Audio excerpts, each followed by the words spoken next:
Baik, Assalamualaikum warahmatullahi wabarakatuh. Perkenalkan, nama saya Mutiara Ramadhani eh, dari kelas AK 22B dengan matkul akuntansi kependudukan, ingin memenuhi tugas final saya.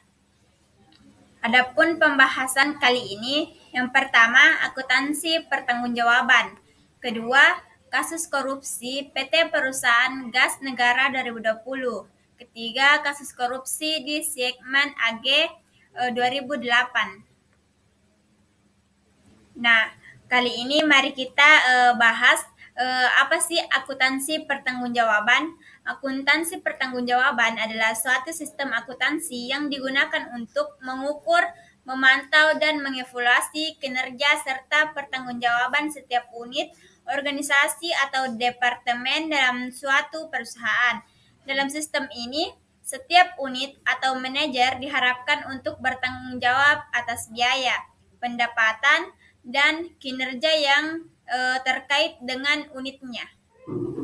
Nah, yang kedua, kasus korupsi PT Perusahaan Gas Negara 2020. Dugaan korupsi pengadaan barang dan jasa di PT Perusahaan Gas Negara atau PGN Persero tahun anggaran 2018 sampai dengan 2020 yang tengah disidik Komisi Pemberantasan Korupsi atau KPK. Diduga merugikan keuangan negara hingga 250 miliar. Juru bicara bidang penindakan dan kelembagaan KPK, Ali Fikri, mengatakan tim penyidik menduga dugaan korupsi terkait perjanjian jual beli gas antara PGN dengan PT Isar Gas atau IG. Nilainya mencapai ratusan miliar.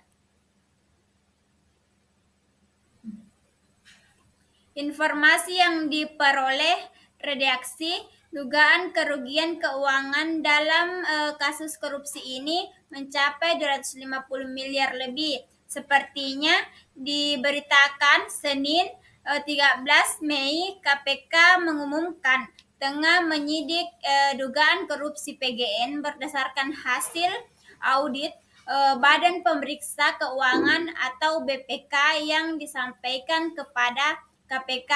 Dalam perkara itu, KPK juga sudah melakukan pencegahan terhadap 2 orang agar tidak bepergian ke luar negeri selama 6 bulan.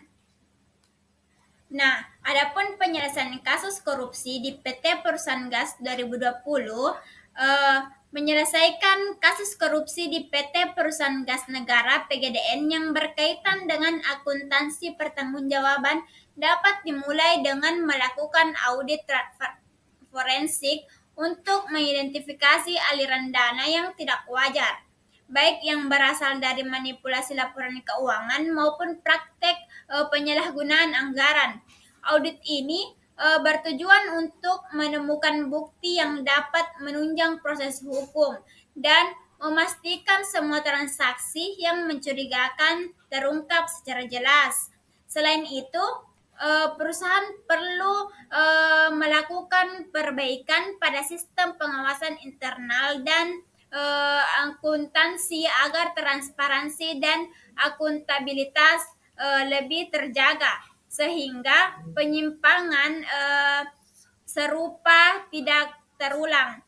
Langkah selanjutnya adalah memberikan sanksi yang tegas kepada pelaku korupsi, baik melalui proses hukum pidana maupun pemecatan dari jabatan yang dimiliki. Kasus korupsi di Siemens AG 2008. Ini belum pernah terjadi di Jerman. Untuk pertama kalinya, sebuah perusahaan besar mengajukan tuntutan ganti rugi terhadap anggota dewan direksinya.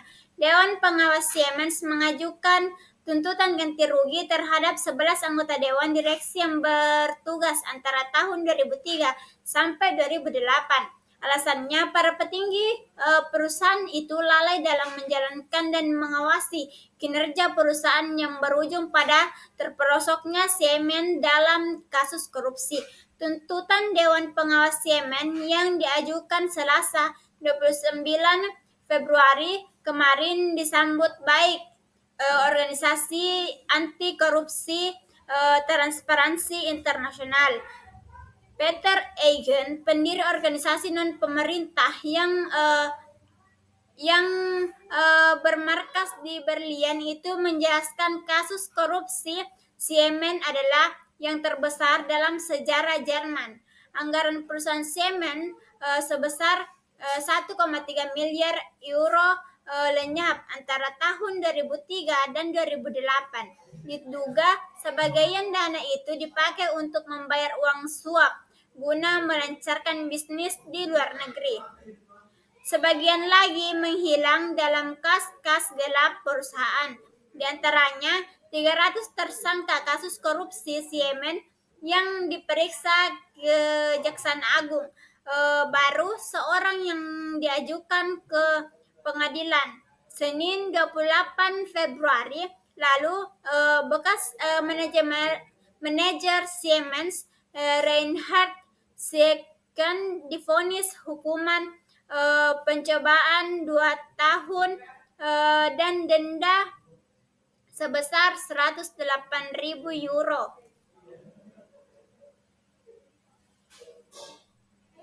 Adapun penjelasan kasus korupsi di Siemens AG 2008, kasus korupsi di Siemens AG yang terungkap pada tahun 2008 melibatkan praktik suap dan menyuap yang dilakukan oleh beberapa eksekutif perusahaan untuk menangkan kontrak dan memperoleh keuntungan ilegal di berbagai negara dalam konteks akuntansi pertanggungjawaban.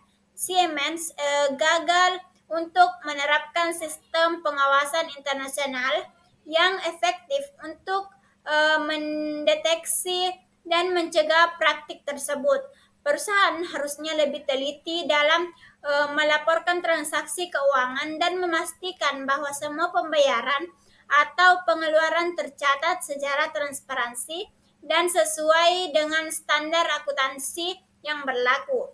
Akibatnya, Siemens harus membayar denda sebesar 800 juta dolar kepada otoritas Amerika Serikat dan Jerman sebagai bagian yang penyelesaian hukum. Selain itu, perusahaan juga melakukan perombakan dalam kebijakan tata kelola perusahaan dan menetapkan kontrol internal yang lebih ketat untuk mencegah praktik korupsi di masa depan. Kasus ini menjadi contoh penting mengenai pentingnya akuntabilitas dan transparansi dalam praktik akuntansi serta pengawasan terhadap perilaku korporasi.